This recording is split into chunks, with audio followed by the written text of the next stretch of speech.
NLP okay. ன்னா என்னன்ட்டு கொஞ்சம் டீட்டெயில்ஸா கொஞ்சம் எக்ஸ்பிளைன் பண்ண முடியுமா? ஓகே. ஸோ என்எல்பி அப்படின்றது பார்த்தீங்கன்னா, அதோடைய ஃபுல் ஃபார்ம் வந்து நியூரோ லிங்குவிஸ்டிக் புரோகிராமிங். ஸோ இது வந்து பார்த்தீங்கன்னா, உங்களுக்கு வந்து ரிச்சர்ட் பேண்ட்லர் அப்படின்ற ஒரு பெர்சன் தான் ஃபர்ஸ்ட் ஸ்டார்ட் பண்ணாரு. ஆ இது வந்து இது ஆரம்பிச்சதே வந்து பார்த்தீங்கன்னா, ரொம்ப இன்ட்ரஸ்டிங்கான ஒரு ஸ்டோரி தான். எப்படின்னா, அ இது பேசிக்கா வந்து it is helping as for various things. ஒரு சக்சஸ் அப்படின்ற ஒரு விஷயத்த ரீச் பண்றதுக்காக என்எல்பி வந்து பெரிய அளவுல ஹெல்ப்ஃபுல்லா இருக்கும். ஸோ இந்த பிகினிங் வந்து பார்த்தீங்கன்னா, ரிச்சர்ட் பேண்ட்லர் அப்படின்ற ஒரு பெர்சன் வந்து he is very much interested in psychology and success. ஒரு ஒரு ஒரு பெர்சன் வந்து எப்படி சக்சஸ் அடைய முடியும்? வெற்றி அடையறதுக்கு அவங்க என்னென்னலாம் பண்ண வேண்டியிருக்கும்? அப்படின்ற ஒரு விஷயத்துல தான் அவர் ரொம்ப ஃபோக்கஸ்டா இருந்தாரு. அத பத்தி நெறைய ரிசர்ச் பண்ணிட்டு இருந்தாரு. அப்போ வந்து எந்த ஒரு விஷயத்துமே ஃபார் எக்ஸாம்பிள் வந்து பார்த்தீங்கன்னா, நெறைய சைக்காலஜிக்கல் ப்ராப்ளம்ஸ் இருக்கு. அந்த ப்ராப்ளம்ஸ்ல இருந்து வெளியில வர்றது எப்படி? அண்ட் ஒரு சில பேர் நல்ல ஹைலி சக்சஸ்ஃபுல்லா இருக்காங்க. பட் சில பேரால அந்த அளவுக்கு சக்சஸ் ரீச் பண்ண முடியல. அப்ப என்ன ரீசனா இருக்கு? ஒருத்தரால முடியுது, இன்னொருத்தரால முடியல அப்படின்னா, what could be the reason? அப்படின்ற மாரி நெறைய ரிசர்ச் பண்ணிட்டு இருந்தாரு. அப்போ வந்து பார்த்தீங்கன்னா, அவர் வந்து ஸ்பெசிஃபிக்கா வந்து தெரப்பி பேஸ்டு தான் நெறைய பண்ணிட்டு இருந்தாரு. நெறைய பேருக்கு இந்த சைக்காலஜிக்கல் ப்ராப்ளம்ஸ்லாம் இருக்கு. ஒரு சில தெரபிஸ்ட் கிட்ட போம்போது சீக்கிரம் சரியாயிடுது. ஒரு சில ப்ராப்ளம்க்கு சீக்கிரம் சரியாகுது. சில விஷயங்கள் சரியாகுறதில்ல. அப்போ ஏதோ ஒரு சேஞ்ச் இருக்கு. இப்போ ஃபார் எக்ஸாம்பிள் நமக்கு ஒரு தலைவலிக்குது. மாத்திரை போட்டோன தலைவலி சரியா போகுது. இட்ஸ் ஒரு வந்து பியூர் சயன்டிஃபிக் ப்ராசஸ் அங்க இருக்கு.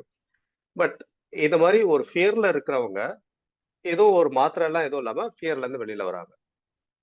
ஒரு ஸ்ட்ரெஸ்ல இருக்கவங்க வெளியில வராங்க. இல்லாட்டி எப்பயுமே வந்து ஃபெயிலியர மட்டுமே பார்த்துட்டு இருக்க ஒரு பெர்சன் சடனா ஏதோ ஒரு சேஞ்ச் நடக்குது. அந்த சேஞ்ச் ஆனதுக்கு அப்புறமா, அதுக்கப்புறமா ஃபுல்லி சக்சஸ்ஃபுல்லாவே தான் இருக்காங்க. அப்போ இங்க என்ன ஷிஃப்ட் நடக்குது? என்ன சேஞ்சஸ் நடக்குது? அப்படின்றதுக்காக ரிச்சர்ட் பேண்ட்லர் வந்து நெறைய ரிசர்ச் பண்ண ஆரம்பிச்சாரு. அப்போ வந்து பார்த்தீங்கன்னா, மேஜரா வந்து அவர் ஒரு ஒரு 3 தெரபிஸ்ட் கிட்ட அவரு போறாரு. ஒருத்தர் வந்து மில்டன் எரிக்சன், இன்னொருத்தவங்க ஃப்ரிட்ஜ் பெர்ல், இன்னொருத்தவங்க வந்து விர்ஜீனியா செட்டர். மில்டன் எரிக்சன் வந்து இந்த 3 பேருமே வந்து பார்த்தீங்கன்னா, தெரப்பில தே ஆர் த பெஸ்ட். ஏன்னா, அவர் நெறைய தெரபிஸ்ட் கிட்ட போறாரு. நெறைய அந்த ஒவ்வொருத்தரும் அந்த அவங்க பேஷண்ட்ஸ ஹேண்டில் பண்ற விதத்த பார்க்குறாரு. சக்சஸ் ரேட் பார்க்குறாரு. இது எல்லாத்தையுமே ஸ்டடி பண்ணிட்டு, ஃபைனலா அந்த 3 பேர செலக்ட் பண்றாரு. ஏன்னா, இந்த 3 பேர் தான் டாப் மோஸ்ட் பீப்பிளா இருக்காங்க. So இதுல வந்து மில்டன் எரிக்சன்றவர் வந்து பார்த்தீங்கன்னா, he is into clinical hypnosis. So ஹிப்னோசிஸ்ல அவர் தான் தி பெஸ்ட் அப்படின்ற மாரி.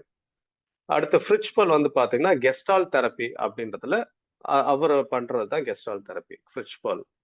அடுத்து விர்ஜினியா செட்டிர் வந்து பார்த்தீங்கன்னா, ஃபேமிலி தெரப்பி அப்படின்னு சொல்லிட்டு. ஸோ இப்போ ஏதாவது ஒரு ஒரு ஃபேமிலி ப்ராப்ளம் இருக்கு, அப்படி ரிலேஷன்ஷிப் இஷ்யூ இருக்கு அப்படின்னா, விர்ஜினியா செட்டிர் கிட்ட போவாங்க. வித்தின் 1 செஷன் வந்து பெரிய லெவல்ல டிரான்ஸ்ஃபர்மேஷன் வர ஆரம்பிச்சுரும். அப்ப அவங்க என்னதான் பண்றாங்க அப்படின்னு அவங்க கூடவே இருந்து அத ஸ்டடி பண்றாரு. விர்ஜினியா செட்டிர் அப்படின்னு ஒரு லேடி இருக்காங்க. ஸோ எக்ஸாக்ட்டா ஃபேமிலி தெரப்பின்னா என்ன? என்ன நடக்குது? எப்படி அவங்க கிட்ட பேசுறாங்க? அது எல்லாமே பேசி ஸ்டடி பண்ணி அத வச்சு ஆ நெறைய வந்து ஆராய்ச்சிகள் பண்றாரு. அடுத்து ஃப்ரிட்ஜ் பால் கிட்ட போனீங்கன்னா, கெஸ்டால்ட் தெரப்பின்னு சொல்லிட்டு, ஸோ அவர் வந்து என்ன மாரி தெரப்பி குடுக்குறாரு? எப்படி அவருக்கு சக்சஸ் ரேட் ரொம்ப ஜாஸ்தியா இருக்கு? அது எல்லாத்தையுமே ஸ்டடி பண்றாரு. அதுக்கப்புறமா வந்து பார்த்தீங்கன்னா, மில்டன் எரிக்சன். ஸோ இவர்கிட்ட ஹிப்னோசிஸ். ஆ ஹிப்னோசிஸ்லயே வந்து பார்த்தீங்கன்னா, மில்டன் எரிக்சன் பண்றது ரொம்ப டிஃபரெண்ட்டா இருக்கும். அதுவரைக்கும் ஹிப்னோட்டிஸ்ட் பண்ற மெத்தட்ல இருந்து இது டோட்டலி டிஃபரெண்ட். ஏன்னா வந்து உட்காருவாங்க. அவங்க கிட்ட ஏதேதோ பேசிக்கிட்டே இருப்பாரு எரிக்சன். ஜெனரலா ஹிப்னோதெரபி அப்படின்னா, அவங்கள கண்ண மூடி உட்கார சொல்லிட்டு, அவங்களுக்கு சில ரிலாக்சேஷன் குடுக்குறது, இண்டக்ஷன் குடுக்குறது, டீப்பனர் குடுக்குறது, ரிலாக்சேஷன் குடுக்குறது. ஸோ இந்த மாரி பண்ணி ஃபைனலா வந்து அவங்கள ப்ராப்ளம்ல இருந்து வெளியில கொண்டு வராங்க. இதுதான் வந்து ட்ரெடிஷனல் மெத்தட் இருக்கு. பட் ம். எரிக்சன் வந்து பார்த்தீங்கன்னா, அது மாரி எதுவுமே பண்ண மாட்டாரு. வருவாங்க, வந்து கொஞ்ச நேரம் பேசிட்டு இருப்பாரு. பேசி முடிச்சுட்டு, ஓகே தெரப்பி முடிஞ்சிருச்சுன்ருவாரு. ஆனா, அந்த கொஞ்ச நேரம் பேசுறதுலயே அவங்களுக்குள்ளார சேஞ்சஸ் வந்துரும்.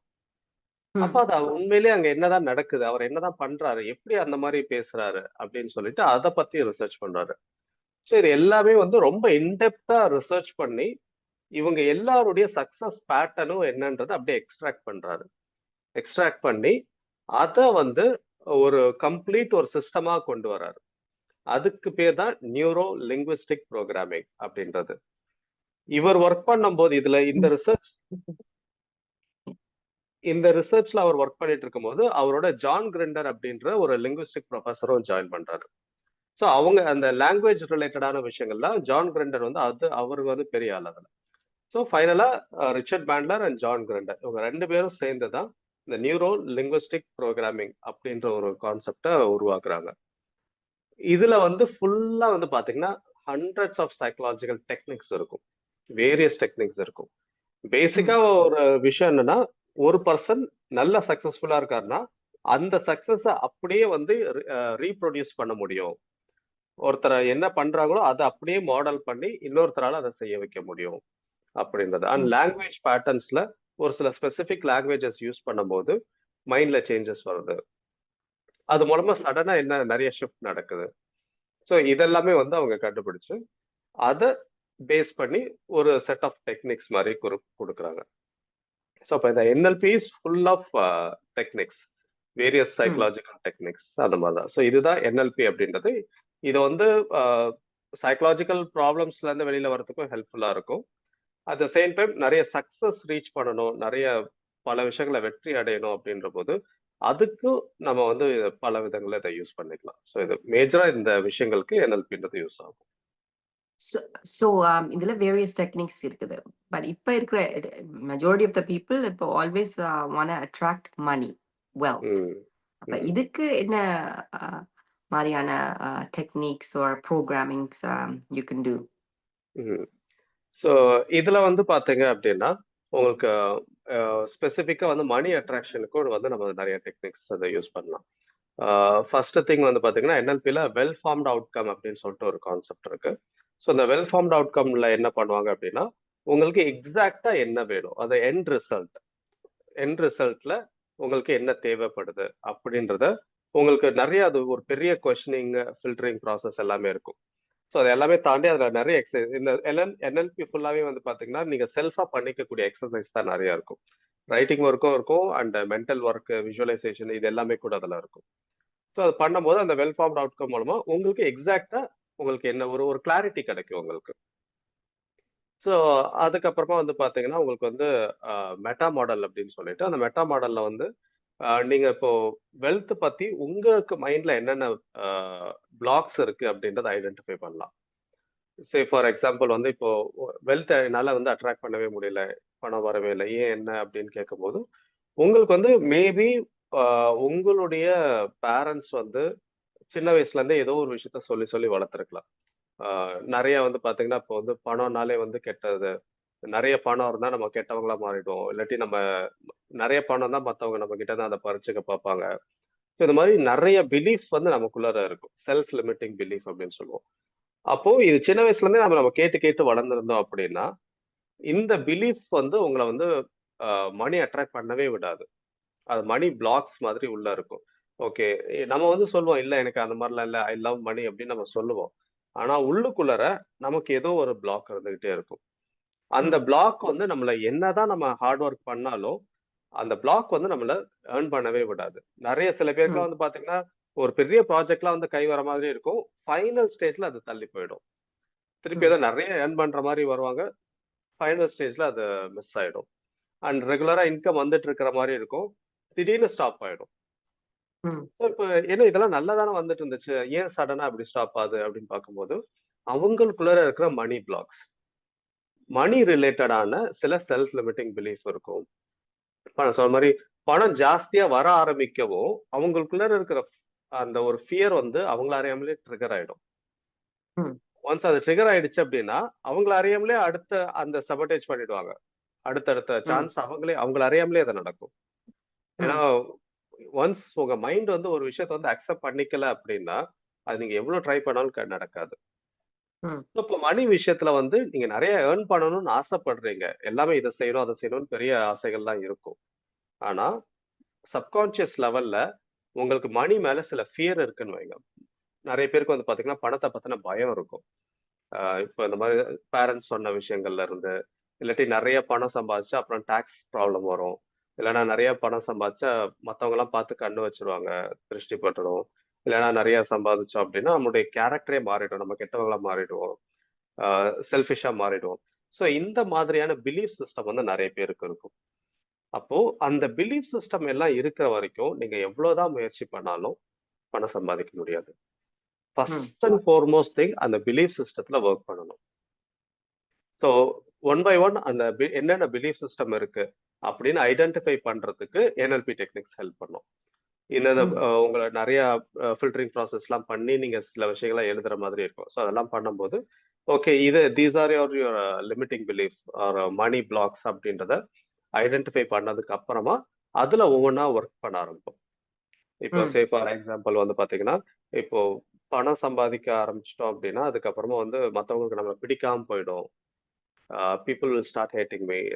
ரிலேட்டிவ்ஸ்ல ஜென்ரலா சொல்லுவாங்க வந்து நம்ம வந்து அதாவது எப்படின்னா ரிலேட்டிவ்ஸ் பொறுத்த வரைக்கும் ஏன்னா ரீசெண்டா ஒரு கிளைண்ட் ஒருத்தர் சொன்னார் ஒரு விஷயம். ஸ்டார்டிங்ல வந்து பெருசா நிறைய ஏர்ன் பண்ணல. ரொம்ப வந்து கம்மியா தான் ஏர்ன் பண்ணிட்டு இருக்காரு அப்படின்ற போது ரிலேட்டிவ்ஸ்லாம் அவங்கள மதிக்கவே இல்லையா. சொந்தக்காரங்கெல்லாம் ஃபங்க்ஷன்ஸ்க்குலாம் போகும்போது வந்து எங்கேயுமே மதிக்கவே இல்ல. எங்கள வந்து ஒதுக்கியே தான் வச்சிருந்தாங்க. ஏன்னா எங்க சொந்தக்காரங்க எல்லாமே நல்லா வெல் செட்டில்டு. நாங்க மட்டும் ரொம்ப ஒரு மிடில் கிளாஸ் அந்த இது ரொம்ப லோவர் மிடில் கிளாஸ்ன்ற மாரி இருந்துட்டு இருந்தோம். ஸோ அதனால எல்லாருமே வந்து எங்கள ஒதுக்கி வச்சுட்டே இருந்தாங்க. எந்த ஒரு ஃபங்ஷன்லயுமே வந்து எங்களுக்கு பெருசா மரியாதை குடுக்கல. ஸோ அதுக்கப்புறம் எல்லாம் ஏர்லி ஸ்டேஜ்ல அந்த ஸ்டார்ட்டிங்ல அந்த மாரி இருந்துச்சு. அதுக்கப்புறமா அதுவே வந்து ஒரு ஒரு ஃபியூயல் மாரி இருந்து நான் நெறைய பிசினஸ்லாம் பண்ண ஆரம்பிச்சு, ஜாப்லாம் விட்டுட்டு பிசினஸ்ல போயிட்டு, கன்டினியூஸா நெறைய அடுத்தடுத்து பெரிய அளவுல பிசினஸ்லாம் பண்ண ஆரம்பிச்சேன். இப்போ நெறைய சம்பாதிக்க ஆரம்பிச்சுட்டேன்.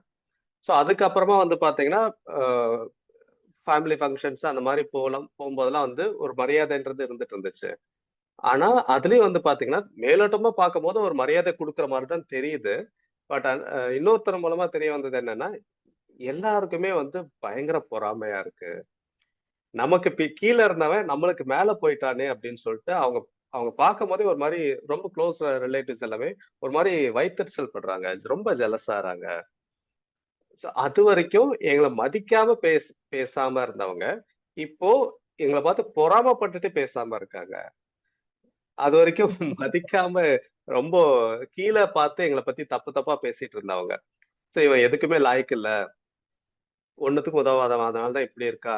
சம்பாதிக்க கூட ஸோ வக்கில்ல. பேசிக்கலி நல்லா இல்லாட்டியும் பேச மாட்டாங்க. நல்லா இருந்தாலும் பேச மாட்டாங்க. ஆமா. சோ அதுதான் அங்க பிரச்சனையே. சோ அப்போ அவங்க வந்து நல்லா இல்லாத டயத்துல இருக்கும்போது, அ அ இவன் எதுக்குமே லாயக்கு இல்லன்னே சொல்லி எல்லார்கிட்டயும் பேசிட்டே இருப்பாங்க. காசிப் பண்ணிட்டே இருப்பாங்க. இப்ப நான் நல்லா சம்பாதிக்க ஆரம்பிச்சுட்டேன். இப்ப வந்து அவன் ஏதோ நெறைய தப்பு பண்ணி தான் நெறைய சம்பாதிச்சிருக்கான். அவன் என்னமோ ஏதோ இல்லீகலா ஏதோ பண்ணியிருக்கான். அப்படின்னு காசிப் பண்ண ஆரம்பிச்சுட்டாங்க. சோ அப்போ நீங்க நல்லா நீங்க அ ரொம்ப லோவர் லெவல்ல இருந்தாலுமே உங்கள பத்தி தப்பா பேசுறாங்க. ஹையர் லெவல் போனாலும் தப்பா பேசுறாங்க. சோ அப்ப ம். ரிலேட்டிவ்ஸ்லாம் இந்த மாதிரி இருக்காங்க. அப்போ இது இது மாரி இருக்கும்போதே வந்து ஆப்வியஸ்லி நம்ம அதுக்காக தான் வந்து பாத்தீங்கன்னா, அ ஒரு இதுல சொல்லுவாங்க. "வாழ்ந்தாலும் ஏசும், தாழ்ந்தாலும் ஏசும்" அப்படின்னு சொல்லிட்டு. ம். நீங்க நல்லா ஆமா. இருந்தீங்கனாலும் உங்கள பத்தி ஏதாவது தப்பா தான் பேசுவாங்க. இல்ல கீழ போயிட்டீங்கனாலும் உங்கள பத்தி தப்பா தான் பேசுவாங்க. தப்பா பேசிட்டே பேசுறவங்க இருப்பாங்க. எப்படின்னா பேசிட்டே தான் இருப்பாங்க. மத்தவங்க பேச்சுக்கெல்லாம் இம்பார்ட்டன்ஸ் குடுத்தோம் அப்படின்னா, நம்மளால நம்ம வாழ்க்கைய வாழவே முடியாது. முடியாது. அதுதான் அந்த இது. ஆனா சில பேருக்கு வந்து பாத்தீங்கன்னா, இது வந்து ஒரு ஃபியராவே இருக்கும். நம்ம சடனா வந்து நம்ம நெறைய சம்பாதிக்க ஆரம்பிச்சுட்டோம். லிட்டரலா வந்து அது ஃபீல் ஆகும். நெறைய ஏர்ன் பண்ண ஆரம்பிச்சதுக்கு அப்புறமா, ஐயோ! இப்பலாம் மத்தவங்க என்ன நெனைப்பாங்களோ? நம்ம கிட்ட இருக்கிற பணத்தெல்லாம் அவங்க யாராவது எடுத்துப்பாங்களா? இல்லாட்டி சர்வசாதாரணமா நெறைய பேர் சொல்லுவாங்களே, இப்ப நம்ம நெறைய சம்பாதிக்கிறோம்னு தெரிஞ்சாலே வந்து கடன் கேட்க ஆரம்பிச்சுருவாங்க. இல்ல நான் ஹெல்ப் பண்ணுங்கன்னு சொல்லிட்டு சொந்தக்காரங்கள வந்து பணம் வேணும்னு கேட்க ஆரம்பிச்சுருவாங்க. சோ இந்த மாதிரியான ஒரு மைண்ட் செட் எல்லாமே வந்து நெறைய இருந்துட்டு இருக்கும். அப் ம். அப்போ இது எல்லாமே வந்து பாத்தீங்கன்னா, நம்ம ஓப்பனா இத வந்து நம்ம யோசிக்க மாட்டோம், பேச மாட்டோம். ஆனா அந்த பேக் ஆஃப் த ஹெட் இதெல்லாம் ஒரு பிளாக்கா இருக்கும். இட்ஸ் மோர் லைக் ஒரு மணி பிளாக் மாதிரி உள்ளுக்குள்ள இருக்கும். அப்ப நம்ம நெறைய எர்ன் பண்ண ஆரம்பிச்சுட்டோம் அப்டின்னா, மத்தவங்க பார்வைக்குள்ள நம்ம வர ஆரம்பிச்சுருவோம். மத்தவங்க நம்மள பத்தி ஏதாவது பேச ஆரம்பிப்பாங்க. சோ இது வந்து ஃபியர் ஆஃப் காசிப். அந்த மத்தவங்க நம்மள பத்தி ஏதாவது காசிப் பண்ணுவாங்க அப்டின்ற ஒரு ஃபியர்லயே கூட நெறைய பேர் இருந்துட்டு இருப்பாங்க. இந்த மாரி இதெல்லாம் ரொம்ப மைன்யூட்டா இருக்கும். இதெல்லாம் யாருமே யோசிச்சு கூட பார்த்துருப்பாங்க. என்ன இப்படிலாமா பயப்படுவாங்க அப்படின்னு தோணும்.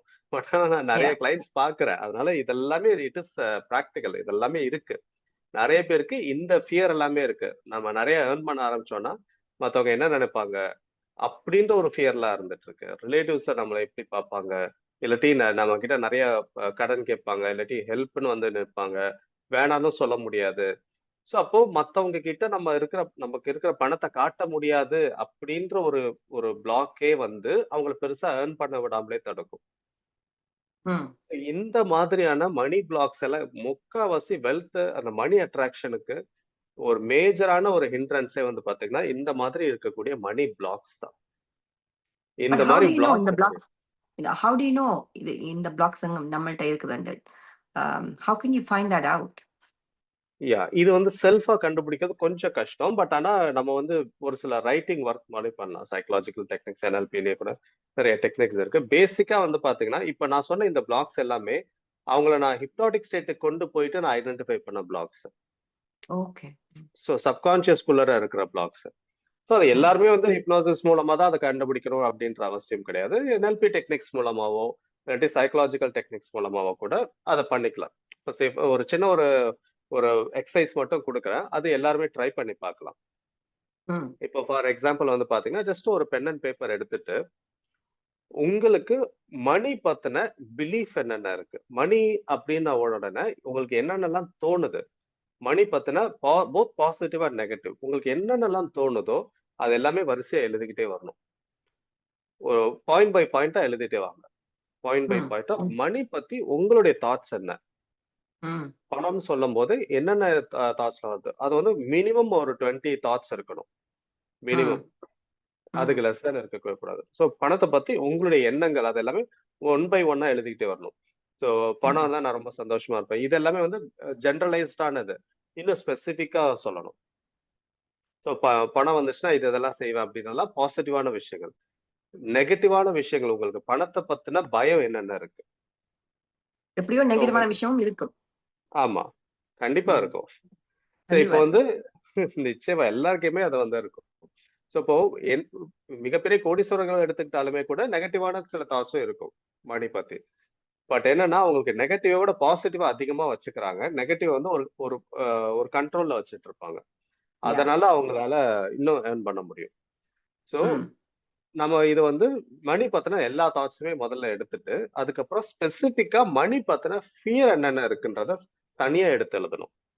அதுலயே ம். எல்லாமே வந்திருந்துச்சுனாலும் ஃபைன். பட் இருந்தாலும் தனியா மணி பத்தின ஃபியர மட்டும் எடுத்து எழுதணும். ம். எழுதுறதுன்றது ரொம்ப சிம்பிளான ஒரு விஷயமே கிடையாது. இது it it has a very very powerful impact on our mind. ம். ஏன்னா, இப்ப ஃபார் எக்ஸாம்பிள் வந்து இப்போ பணம் பத்தி உங்களுக்கு ஏதாவது ஒரு ஃபியர் இருக்கா அப்படின்னு கேட்கும்போது, யோசிச்சுட்டு பணத்த பத்தி ஃபியர்லாம் இல்ல எனக்கு. I love money. சோ எனக்கு பணம் இருந்தா நான் இத செய்வேன், அது செய்வேன்னு எல்லாம் பாசிட்டிவா தான் பேசுவாங்க. பட் திரும்ப திரும்ப ப்ரோவ் பண்ணி கேட்க தான் ஃபைனலா வந்து ஆமா எனக்கு கொஞ்சம் இந்த மாரி ஒரு தாட் இருக்கு. பட் அது கூட ரொம்பலாம் இல்ல அப்படின்ற மாரி தான் சொல்லுவாங்க. த ப்ராப்ளம் என்ன அப்படின்னு பார்த்தீங்கன்னா, நவடேஸ்ல ரொம்ப நாள் காலமாவே வந்து people are used to do deep thinking. இங்க யாருமே டீப் திங்க் பண்றதே கிடையாது. எல்லாமே ஷாலோ திங்கர்ஸா தான் இருக்காங்க. நீங்க எந்த யா. ஒரு விஷயத்த பத்தி கேட்டாலும் ஷாலோவா தான் திங்க் பண்றாங்களே தவிர, யா. டீப்பா திங்க் பண்றதே கிடையாது. யாருமே டீப்பா போறதில்ல. ஆமா. அவங்களுக்கே ஒரு ஃபியர் இருக்கும். டீப்பா போனா நிறைய விஷயம் வெளியில வந்துடுமென்ட்டு. ஆமா. People are afraid of themselves. அதுதான் விஷயமே. எஸ். நமக்குள்ள என்ன ஃபைண்ட் அவுட் பண்ணுவோன்றதுக்கே பயம். அதனால தான் நம்ம ம். உள்ளயே போறதில்ல. ஆ. ஒரு ஒரு ஒரு ரொம்ப ஒரு ஃபேமஸான ஒரு ஒரு பிலாசபருடைய கோட் வந்த ஆ உலகத்துல இருக்கிற எல்லா பிரச்சனைக்கும் பேசிக்கான ஒரு ரீசன் என்ன அப்படின்னா, people are not comfortable sitting alone in a room silently. Yeah. ஒரு யா. ரூம்ல தனியா உங்களால உட்கார்ந்துகிட்டு இருக்கவே முடியறது கிடையாது. ஏன்னா, உங்களால சும்மாவே இருக்க முடியாது. ஏதாவது யோசிக்கிறது, ஏதாவது செய்யறது இப்படியே தான் போயிட்டு இருக்கே தவிர, you are not able to sit alone with your own self. Yeah. So true. சும்மா உட்கார்றதே முடியல. உங்களால சும்மாவே உட்கார முடியாது. அந்த மாதிரி இருக்கு. சோ அப்படி இருக்கிறதுனால, நமக்குள்ளார என்ன ஃபைண்ட் அவுட் பண்ணுவோமோன்ற பயத்தினாலேயே நமக்குள்ளார டீப்பா போறதே கிடையாது. ம். அதனால மெடிடேஷன் இந்த விதத்துல ரொம்பவே ஹெல்ப்ஃபுல்லா இருக்கும். ஏன்னா it will help you to go deeper inside yourself and clear all those negativities. ம். அந்த மாதிரி. சோ அப்போ ஒரு டீப் திங்கிங் அப்படின்றதே இந்த காலத்துல யாருக்குமே இல்ல. எல்லாமே ஒரு ஷாலோ திங்கிங்ல தான் இருக்காங்க. ம். எல்லாமே மேலோட்டமா யோசிக்கிறது, மேலோட்டமா பேசுறது. ஒரு விஷயத்த எடுத்தா இம்மீடியட்டா அது ஒரு ஜட்ஜ்மென்ட்க்குள்ளார வந்து, இது ஓகே இல்ல அப்படின்னு இம்மீடியட் ஜட்ஜ்மென்ட்க்கு வருது. ஒரு பெர்சன பத்தி இம்மீடியட்டா ஜட்ஜ் பண்றது. ஓகே இவன் இப்படிதான். இவன் இப்படி இருந்தாலும் இவன் இப்படிதான் அப்படின்னு ஜட்ஜ் பண்றது. சோ அந்த மாதிரி. அப்போ மணி பத்தின ஒரு தாட் வருது அப்படின்னாலும் மணி பத்தி ஷாலோவா தான் யோசிக்கிறது. பணம் இருந்தா நிறைய Yeah. விஷயங்கள் செய்யலாமே. பணம் இருந்தா நான் நிறைய சில பேர் நிறைய உதவி செய்வேன்னு சொல்லுவாங்க. சில பேர் வந்து என்னுடைய கடனை எல்லாம் அடைச்சிட்டு நான் நல்லா சேஃபா இருப்பேன், பீஸ்ஃபுல்லா இருப்பேன். இல்லாட்டி இந்த சொத்துக்கள்லாம் வாங்கி வச்சிருவேன். இல்லாட்டி என்னுடைய பசங்களுக்கு என்னுடைய அடுத்த ஒரு 2, 4 தலைமுறைக்கு நான் சொத்து சேர்த்து வச்சிருவேன். இது மட்டும் தான் சொல்லுவாங்களே தவிர, பணம் உங்களுடைய மனசுல என்ன மாற்றத்தை ஏற்படுத்தும் அப்படின்னு அவங்களால சொல்லத் தெரியாது. ஏன்னா அவங்க அதை Yeah. யோசிச்சது கூட கிடையாது. Mm. They are not ready to think. அதுதான் எல்லாமே ஷாலோ லெவல்லே இருக்கும். Mm. அந்த சமயத்துல நீங்க எழுத ஆரம்பிச்சீங்க அப்படின்னா இது வேற எந்த டிஸ்ட்ராக்ஷனும் இல்லாம இதை எழுதி முடிச்சுட்டு தான் எந்திரிப்பேன் அப்படின்னு சொல்லிட்டு கண்டினியூஸா உட்காந்து ஒரு 20 fear about money or 20 belief system about the money அப்படின்ற மாதிரி எழுதிட்டீங்க அப்படின்னா ஸ்டார்டிங்ல ஒரு 5 தாண்டறதே ரொம்ப கஷ்டம். 5 கூட Mm. வராது. ஆனா வராது. ஆமா. ஆனா 20 எழுதியே ஆகணும் அப்படின்னு சொல்லி புஷ் பண்ணி நீங்க எழுதுனீங்கன்னா, எல்லாமே கடகடன்னு கொட்ட ஆரம்பிக்கும் உள்ளுக்குள்ள இருந்து. It Mm. Allows you to think deeply. அது ஒரு Yeah. டீப் திங்கிங் போகுது. ஏன்னா நீங்க அது வரைக்கும் புஷ் பண்ணதே கிடையாது. Yeah. அவ்வளோ டீப்பா உங்கள புஷ் பண்ணதே இல்ல. அதனால தான் ஷாலோலயே இருந்திருக்கீங்க. எதுவுமே தெரியல. எப்ப நீங்க தெரியும். உங்களுடைய லிமிட்ட தாண்டி நீங்க புஷ் பண்றீங்களோ, அப்பவே உங்களுக்கு நெறைய விஷயங்கள் தெரிய வரும். Mm. ஏ ஒண்ணும் இல்ல. இப்ப நீங்க ரெகுலரா ஜிம் போறீங்க அப்படின்னா, ஸ்டார்ட்டிங்லலாம் நீங்க வொர்க் அவுட் பண்ணும்போது உடம்புல அவ்ளோ பெயின் இருக்கும். Mm. வலிக்குதுன்ன உடனே நீங்க ஸ்டாப் பண்ணிட்டீங்கன்னா, வலி போயிடும். ஆனா there will be any growth. அங்க குரோத்ன்ற ஒரு விஷயமே இருக்காது. இருக்காது. No. Pain is equal to growth. உங்களுக்கு அங்க பெயின் இருக்கு அப்படின்னா, யூ ஆர் குரோயிங்ன்னு அர்த்தம். அப்போ அந்த பெயின என்டூர் பண்ணிக்கிட்டு நீங்க இன்னும் புஷ் பண்ணீங்கன்னா தான், நீங்க உங்களுக்கு வந்து மசில்ஸ்ல டெவலப்மெண்ட்ஸ் வர்றது, குரோத் அப்படின்றது இருக்கும். அப்போ நம்ம புஷ் பண்றதுக்கு பயப்படுறோம். கொஞ்சம் புஷ் பண்ணாலே நமக்கு பயம் வந்துருது. அப்போ மணி பத்தின ஒரு ஒரு ஃபியர் இருக்கு அப்படின்னா, அதோட நம்ம நின்னுடுறோம். இல்ல Mm. இன்னும் புஷ் பண்ணணும், இன்னும் புஷ் பண்ணணும், புஷ் பண்ணிட்டே போனோம்னா, உள்ள இருக்கிற எல்லா பயமும் வெளியில வர ஆரம்பிக்கும். அது Yeah. எல்லாத்தையுமே எழுத ஆரம்பிச்சோம் அப்படின்னா, ஃபைனலா ஓகே மணி பத்தின இவ்ளோ பிலீஃப் என்ட்ட இருக்குன்னு தெரிஞ்சதுன்னா, அதுதான் வந்து பாத்தீங்கன்னா ஃபர்ஸ்ட் ஸ்டெப்பே. First step. இப்படிதான் இது நான் வந்து ஹிப்னோசிஸ் மூலமா சப்கான்ஷியஸ்குள்ள போயிட்டு எல்லா இதையும் எடுக்கிறது. கான்ஷியஸா ட்ரை பண்ணணும்னா இந்த மாரி எடுக்கலாம். இது Mm. பண்ணாலுமே வந்து ஓரளவுக்கு வந்து உங்களுக்கு ஏன்னா நீங்க ஒரு 1 ஹவராவது ஸ்பெண்ட் பண்ணணும் இதுக்கு. மினிமம் 1 ஹவராவது. Yeah. உட்கார்ந்து பொறுமையா எழுதணும். அவசர அவசரமா இல்லாம. அப்படி போம்போது எல்லாத்தையுமே ஒரு 20 எழுதிட்டீங்கன்னா, உங்களுக்கு அந்த பிளாக்ஸ் எல்லாமே தெரிஞ்சிரும். இதுதான் உங்க பிளாக் அப்படின்ட்டு. Yeah. அப்போ அந்த ஒவ்வொரு பிளாக்லயும் நீங்க வொர்க் பண்ணி ஆகணும். Mm. NLPல டெக்னிக் பார்த்தீங்கன்னா, ரீஃப்ரேமிங் சொல்லுவாங்க. ரீஃப்ரேமிங் அப்படின்றது வந்து பாத்தீங்கன்னா, இப்ப நீங்க ஒரு பிளாக் இருக்கு அப்படின்னா, அது வந்து இட் இஸ் அ ஸ்டோரி. ஆ பணம் நெறைய இருந்துச்சு அப்படின்னா, அப்ப நெறைய பேர் வந்து என்கிட்ட பணம் கேட்பாங்க. அவங்க கிட்ட நோ சொல்லவே முடியாது. இருக்கிறத குடுத்தாகணும். அப்ப இது ஒரு பிலீஃப் சிஸ்டம். இது ஒரு ஃபியர். இத நீங்க அப்படியே ரீஃப்ரேம் பண்ணலாம். Mm. சோ பணம் நெறைய இருந்துச்சு அப்படின்னா, அப்போ உங்களுக்கு அந்த இடத்துல எப்படி அவங்க கிட்ட டீல் பண்றது அப்படின்ற விஷயத்த நீங்க கத்துக்கலாம். அப்ப என்ன செஞ்சா உங்களுடைய ஏன்னா எல்லாருக்கும் வந்து அப்ரப்ட்டா நோன்னு சொல்லிடவும் முடியாது. அதே சமயத்துல இருக்கிறதெல்லாம் குடுத்துட்டும் இருக்க முடியாது. அப்போ Mm. You have to come up with something. அது ஒரு சொல்யூஷன். அது எவ்ரி இண்டிவிஜுவலுக்கு டிஃபர் ஆகும். ஆ Yeah. நல்லா போல்டா பேசுறவங்க, போல்டா இல்ல சாரி இப்போதைக்கு ஹெல்ப் பண்ண முடியாதுன்னு சொல்லிடலாம். இல்ல ரொம்ப போல்டா பேசாதவங்க, வேற எப்படி பேசி அவங்கள சரி பண்றது? இதுவும் ஃபைண்ட் அவுட் பண்ணணும். So Mm. ஒவ்வொரு பிலீஃபும் இதே மாரி எடுத்து அத ரீஃப்ரேம் பண்றது. So Mm. ரீஃப்ரேம் பண்ணும்போது உங்களுக்கு அந்த பிலீஃப் எல்லாமே சேஞ்ச் ஆக ஆரம்பிக்கும். ஸோ இத வந்து Mm. NLPல பண்ணக்கூடிய ஒரு விஷயம் தான். ஸோ ஒன்ஸ் இந்த மணி பிளாக்ஸ் ஐடென்டிஃபை பண்ணி, அத எல்லாமே கிளியர் பண்ணிட்டோம் அப்படின்னா, ஆட்டோமேட்டிக்கா அந்த மணி அட்ராக்ஷன் அப்படின்றது நடக்க ஆரம்பிக்கும்.